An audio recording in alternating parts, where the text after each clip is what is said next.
এখানে এখন আর কেউ থাকে না সাপ। এই 1.5 বছর হলো চলে গেছে।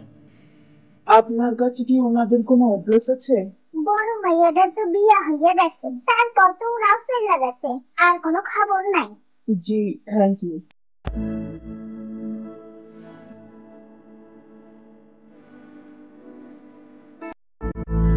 না ভাইয়া, এখন তো তার সাথে আমার কোনো কন্ট্যাক্ট নেই, বলতে পারবো না, সরি।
But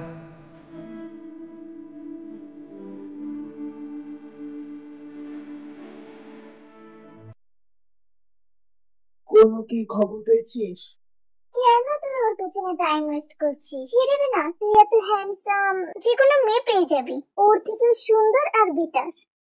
একটা কালো মেয়ের উপর তুই তো টাইম ওয়েস্ট করছিস। নিজের স্ট্যান্ডার্ড দেখ আর ওর স্ট্যান্ডার্ড দেখ, কোথাও কি মিল খায় বল? অনেকদিন পর তোকে একটা সত্যি কথা বলছি। হ্যাঁ হ্যাঁ বল। ওর থেকে সুন্দর এই দুনিয়াতে আর কেউ নেই। আর সত্যি কথা হচ্ছে যে তুই একটু মেকআপটা কম ইউজ কর, তাহলে বুঝবি ও কতটা সুন্দর। এবার নিজের কাজে মনোযোগ দে, এর জন্য টাকা দেই না তোকে। দোস্ত, ওর লোকেশনটা পেয়ে গেছি। এই মুহূর্তে ও একটা শপিং মলে আছে, তুই এক্ষুনি যা। কি বলছিস? ও না এই শহরে নেই? খবর পেলাম যে ও কালই এসেছে, তুই এখনই যা, না হলে হারিয়ে ফেলবে আবার।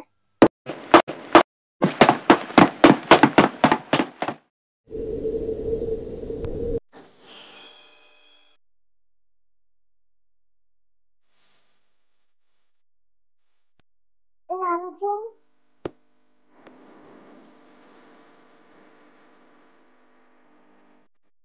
কেমন আছো তুমি ওয়ান? যেমন তুমি দেখেছো, অনেক সুখী আছি।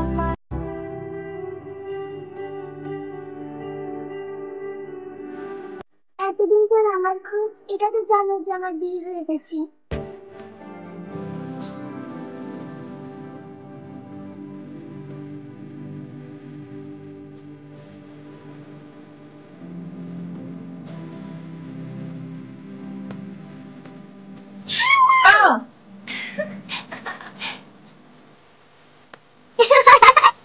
ওহ কাম অন, আমি একটুও ভয় পাইনি। তুমি একদম মিথ্যে কথা বলবে না নামজিন, তুমি ভয় পেয়েছো, তুমি তুমি চিৎকার করেছো। আর শর্ত অনুযায়ী আমি যদি তোমাকে ভয় দেখাই তাহলে তুমি আমাকে ট্রিট দেবে। Let's go.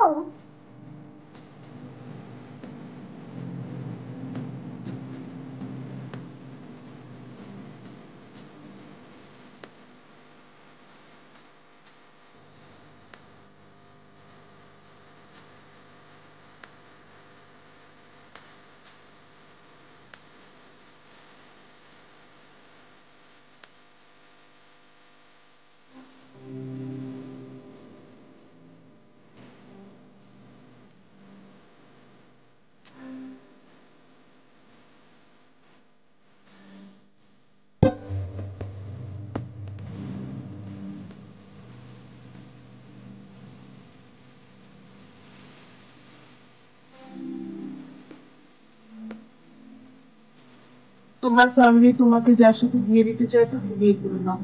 আমি বিদেশে যাচ্ছি আমার ক্যারিয়ারের আমি জন্য। তো তোমার জন্য ওয়েট করবো নামজিন। আমার জন্য ওয়েট করে কোনো লাভ নেই।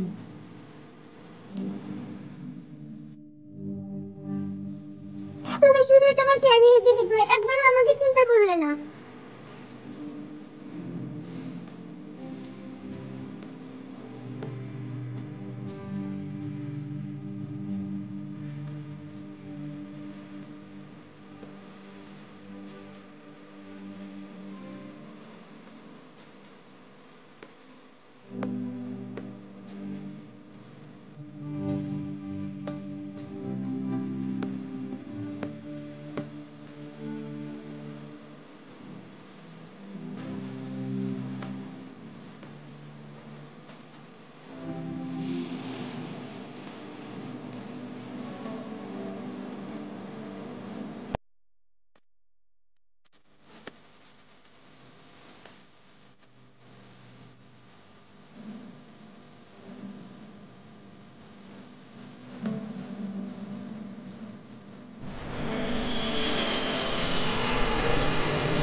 এখন অনেক সুখী আছি নামজুন। আমার হাজবেন্ড অনেক কেয়ারিং, অনেক ভালোবাসে আমাকে।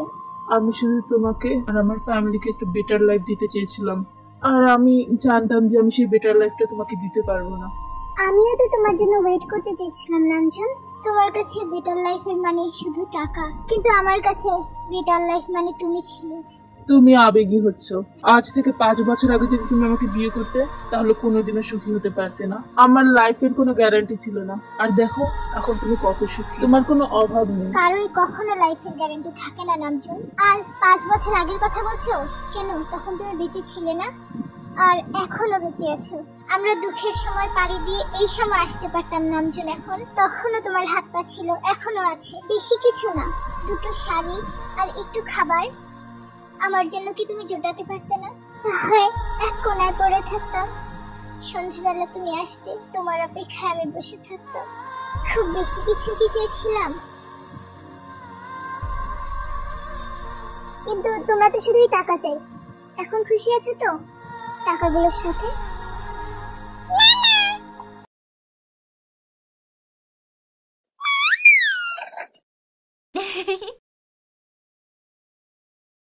তুমি এখানে একা একা ঘুরে বেড়াচ্ছ, আমি তো কিছুই চিনি না। এখানে পথ হারিয়ে ফেলেছিলাম। তাহলে এখানে কিভাবে এলে? হ্যাঁ, আমি তো সব ভুলেই গেছিলাম, কিন্তু ম্যাও বলেছে যে তুমি এইদিকে এসেছো। শার্প ব্রেন দেখি আমার লিটল প্রিন্সের। ওইসব ছাড়ো, এখন আমরা কোথায় থাকবো তার ব্যবস্থা করতে হবে। কেন, হোটেলে আবার কি প্রবলেম হলো? অ্যাকচুয়ালি আমরা যেই রুমটাতে ছিলাম ওইটা অলরেডি বুক করা ছিল। তাহলে এখন আমরা কোথায় থাকবো? আমি আমার পিএকে বলে দিয়েছি একটা অ্যাপার্টমেন্ট কেনার জন্য। বাই দ্য ওয়ে, উনি কে? ও, আমার কলেজের সিনিয়র। অনেকদিন পর দেখা হলো ভাইয়ার সাথে। কলেজ টাইমে আমাকে স্টাডি করতে অনেক হেল্প করেছে। Hello mister. হ্যালো, আমার নাম কিম নামজুন, মিন ইয়ুঙ্গি। আপনাদের কোনো প্রবলেম না থাকলে আমার বাসায় থাকতে পারেন। ও সরি, আমি আপনাদের কথা শুনে ফেলেছি। রোজ, কেমন আছিস তুই? এইসব কথা ছাড় আর আমার কথা শুন। আমি একটা বাসায় ভাড়া থাকি, ওইখানে অনেক জায়গা আছে, কিন্তু না, এখন কোনো কথা না। Just follow me. চলো নামজুন আপা। ও কেন যাবে আমাদের সাথে? ওনারই তো বাসা, উনি যাবেন না?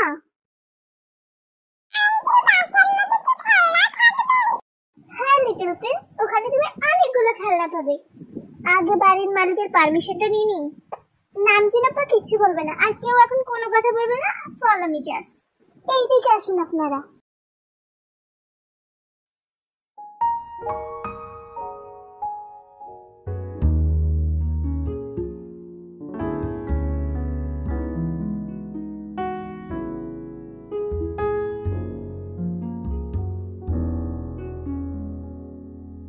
সুগার, চলো না আমরা এখান থেকে যাই। আমাকে অনেক আনকমফোর্টেবল ফিল হচ্ছে। এইভাবে কিভাবে থাকি বলো তো? কোনো সমস্যা নেই, আমি একটা নতুন অ্যাপার্টমেন্ট ভাড়া করছি। আর ততদিন আমাদের তো একটা জায়গায় থাকতে হবে বলো। আর আমরা যতদিন থাকবো তার ভাড়া দিয়ে দেবো। সুগা, আমার শাই কুইন। আর তুমিও ম্যাওয়ের বাবা, মানে বড় ক্যাট।